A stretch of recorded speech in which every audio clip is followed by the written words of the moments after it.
जो केंट का इस्तीफा। प्रेसिडेंट ट्रंप के जो काउंटर टेररिज्म चीफ हैं जो केंट, जो कि 2 मरतबा बाकायदा रिपब्लिकन कैंडिडेट भी रहे हैं, इलेक्शंस भी लड़ चुके हैं, और उनकी बताया ये जाता है कि इवन जो उनकी फर्स्ट वाइफ थी वो भी सीरिया में एक सुसाइड बॉम्बिंग के इंसिडेंट में जो केंट की जो पहली वाइफ थी वो मर गई थी और उनकी डेथ हो गई थी। फिर उनके पीछे से उनकी फर्स्ट वाइफ के बाद उनके 2 बच्चे थे जो केंट के, जो कि उसकी जो फर्स्ट वाइफ थी उसने आफ्टर हर डेथ 2 बच्चे उनके रह गए थे पीछे, जो कि ऑब्वियसली जो केंट के पास हैं अब। तो मतलब एक पर्सनल हिस्ट्री भी है, एक पॉलिटिकल हिस्ट्री भी है जो केंट और प्रेसिडेंट ट्रंप और रिपब्लिकन के साथ उनके एसोसिएशन की। और तकरीबन 8 महीने हुए थे उनको इस पोस्ट में प्रेसिडेंट ट्रंप को सर्व करते हुए और उनकी गवर्नमेंट में, उनकी एडमिनिस्ट्रेशन में सर्व करते हुए।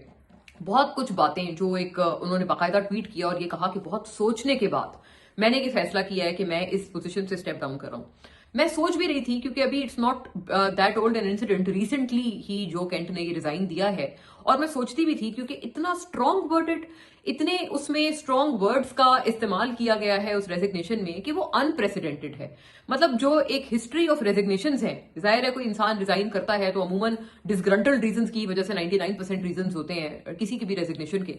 उन सारे रेजिग्नेशंस में से अगर आप उसको एक मजमूई तौर पर भी देखें, ऐसा लगता है कि एक शख्स जो कि बहुत ज्यादा पेट्रियोटिक था अमेरिका को लेकर, उस शख्स ने अपनी आंखों के सामने देखा है कि किस तरह से उसके प्रेसिडेंट की सोच बदली है, किस तरह से उसके प्रेसिडेंट को, प्रेसिडेंट ट्रंप को ब्रेन वॉश किया गया है। और किसकी तरफ से किया गया है? नन अदर देन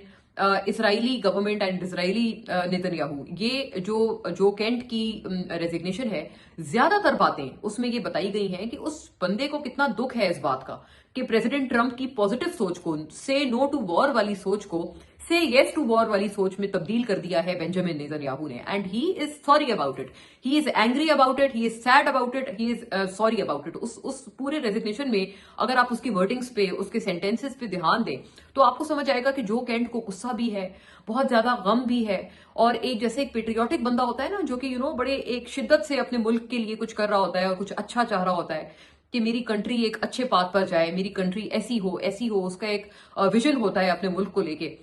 उस बंदे को दुख भी उतना ही ज्यादा होता है कि अगर वो देखे कि उसकी जो कंट्री है वो बिल्कुल ऑफ पाथ हो गई है, ऑफ ट्रैक हो गई है और बिल्कुल पटरी से उतर गई है, तो वो दुख उस बंदे के रेजिग्नेशन में बड़ा साफ साफ नजर आया।